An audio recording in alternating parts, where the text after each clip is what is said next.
Narito ang isang kwento ng buhay na hango sa isang tunay na karanasan. Si Maria, isang simpleng babae mula sa isang baryo sa probinsya, ay lumaki sa isang mahirap na pamilya. Ang kanyang mga magulang ay magsasaka, at sa kabila ng hirap ng buhay, sila ay masaya dahil sa pagkakaroon ng isa't isa.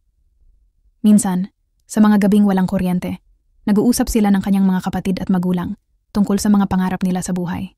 Noong bata pa si Maria, pangarap niyang makapag-aral sa lungsod at maging guro balang araw. Ngunit dahil sa kalagayan ng pamilya, napilitan siyang tumulong sa mga gawaing bukid. Hindi naglaon, nagkaroon siya ng pagkakataon na mag-aral sa isang pampublikong paaralan sa bayan. Ngunit kailangan niyang maglakbay ng mahigit 1 oras araw-araw para makarating doon.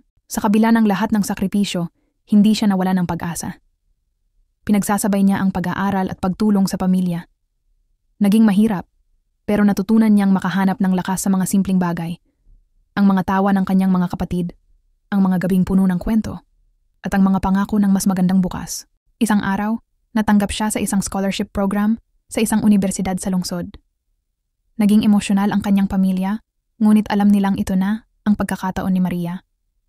Habang nag-aaral siya, hindi pa rin niya nakakalimutan ang kanyang mga magulang at ang mga sakripisyong ginawa nila para sa kanya.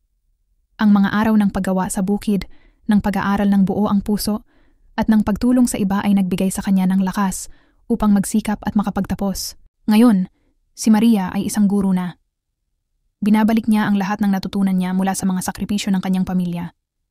Nagtuturo siya sa mga kabataan sa mga baryo, at pinipilit niyang gawing makulay ang buhay ng mga estudyante, gaya ng buhay na nais niyang matamasa noon. Kwento ito ng pag-asa, sakripisyo, at hindi sumusukong pananaw sa buhay. Kahit gaano man kahirap ang daan, kung may determinasyon at malasakit, tiyak na makararating sa magandang bukas.